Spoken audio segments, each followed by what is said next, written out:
Assalamualaikum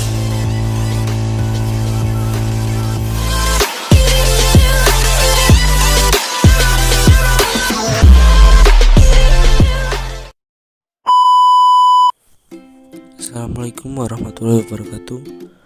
Perkenalkan, nama saya Rahmat Nur Hidayat. Saya dari kelas 10 TJKT1 ingin menjelaskan tentang karir atau teknopreneur. Materi yang akan dibahas pada video kali ini adalah 1. Pengertian teknopreneur, 2. Tujuan teknopreneur, 3. Bagaimana cara menjadi seseorang teknopreneur yang sukses, 4. Teknopreneur hanya tentang teknologi saja, 5. Fokus utama teknopreneur. Selanjutnya di sini seperti yang harus diisyaratkan oleh istilah tersebut, ini adalah perpaduan dari dua kata seperti tekno yang berarti teknologi dan ekstropreneur yang berarti kewirausahaan.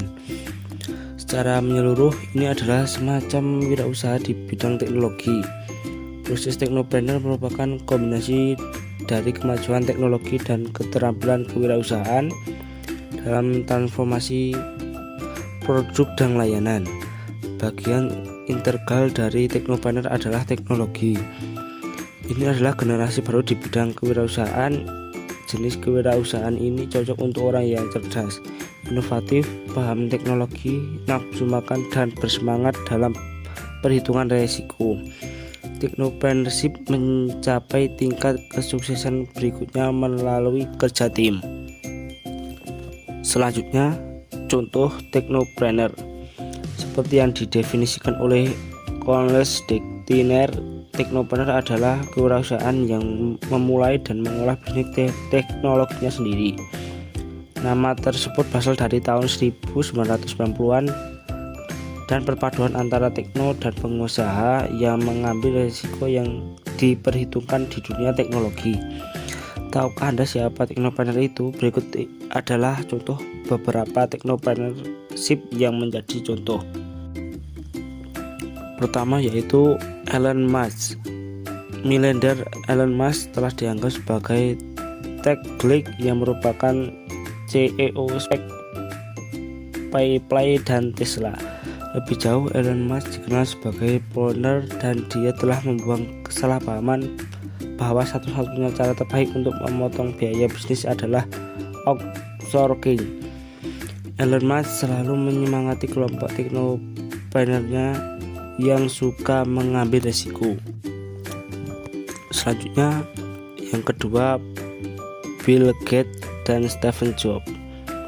Teknopreneur terkenal lainnya mencakup Bill Gates yang merupakan pendiri dan pemilik perusahaan pemenang penghargaan sepanjang masa, Microsoft. Tapi kita juga tidak pernah melupakan mendiang Steve Jobs. Tentu saja film tentang Steve Jobs yang berjudul Pirates of Silicon Valley itu memberikan gelar teknopreneur. Film biografi tentang pria itu menampilkan gambaran nyata di dunia teknologi yang kita miliki saat ini. Ini melibatkan semua tindakan kreatif yang terlibat dalam pembangunan kerajaan korporat global. Steve Jobs, Apple Computer Corporation. Yang ketiga yaitu Ahmad Zek. Ahmad Zek masuk jajaran orang terkaya di Indonesia seiring dengan saham Bukalapak yang diperdagangkan di Bursa Saham Bukalapak. Merupakan perusahaan teknologi inkor pertama yang mencatat saham di Bursa Efek Indonesia atau BEI. Yang keempat yaitu Nadiem Makarim. Gojek didirikan oleh Nadiem Makarim, warga negara Indonesia lulusan Master of Basic Administration dari Fargate Business School. Ide mendirikan Gojek muncul dari pengalaman pribadi Nadiem Makarim menggunakan transportasi ojek hampir setiap hari ke tempat kerjanya untuk menembus kemacetan di Jakarta.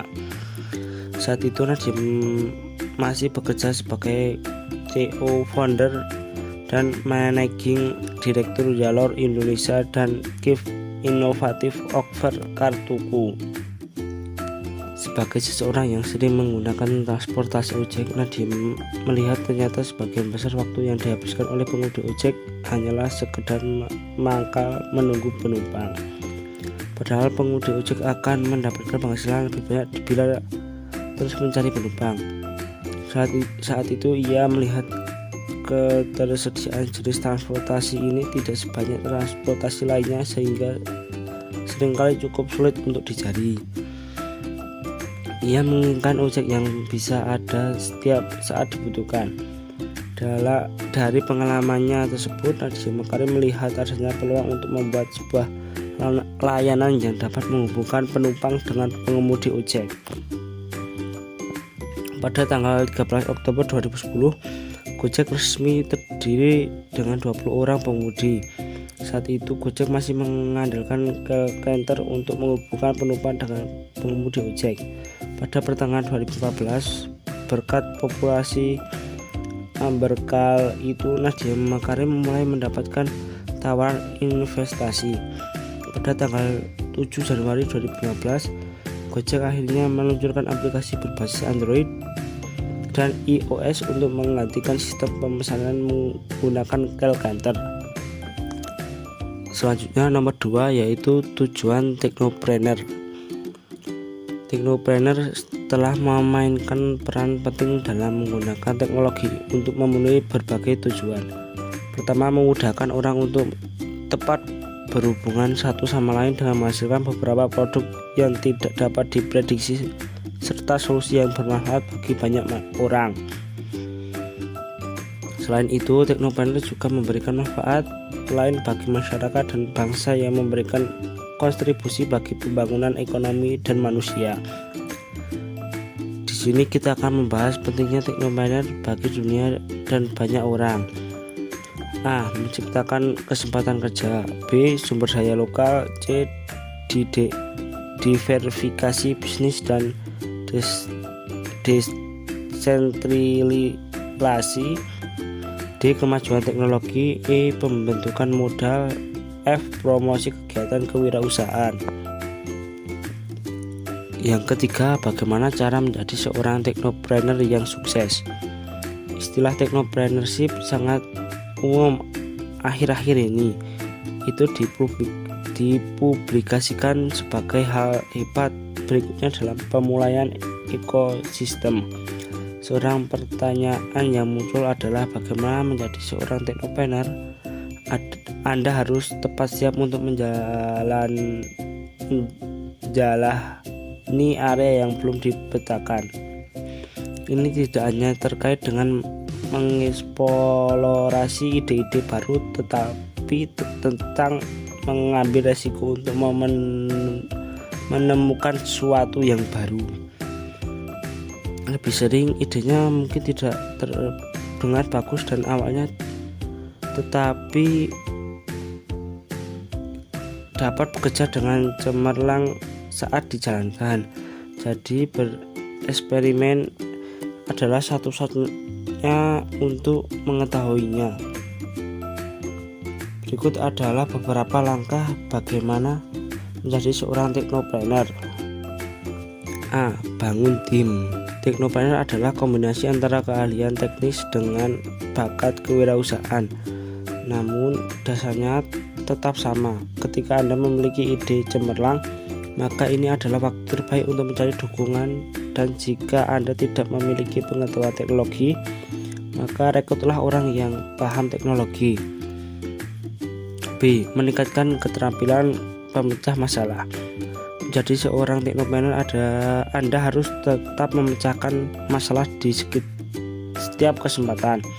Terutama di awal, Anda bisa mengatasi perubahan operasional, pendanaan, dan juga hambatan regulasi.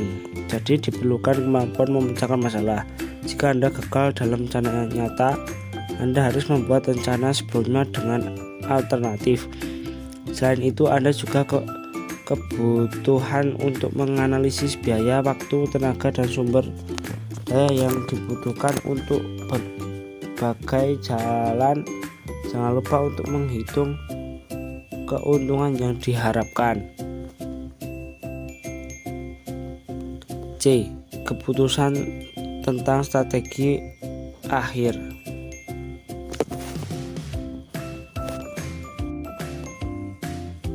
Pengembalian keputusan adalah keterampilan penting yang harus dimiliki setiap teknopreneur. Setelah mendapatkan perpikiran pro atau kontra semua opsi, Anda harus mengambil strategi terbaik yang hemat biaya serta layak serta komersial. Jangan membingungkan diri sendiri dengan mengubah rencana Anda berulang kali. Tahap terakhir adalah mengimplementasikan ide seperti meluncurkan produk dan layanan atau platform yang telah Anda upayakan. Kerja keras bukanlah satu-satunya untuk menjadi seorang teknopreneur, tetapi juga dibutuhkan keteguhan hati untuk mewujudkan suatu ide. Anda harus mengubah ide atau pendapat Anda untuk cara kerja yang inovatif jika diperlukan. Selanjutnya, apakah teknopreneurship hanya tentang teknologi saja? Untuk memulai teknopreneurship berperan sebagai generasi baru dalam bidang kewirausahaan. Teknopreneurship bukanlah petunjuk tunggal, jadi ini termasuk individu yang bersemangat, inovatif, dan paham teknologi.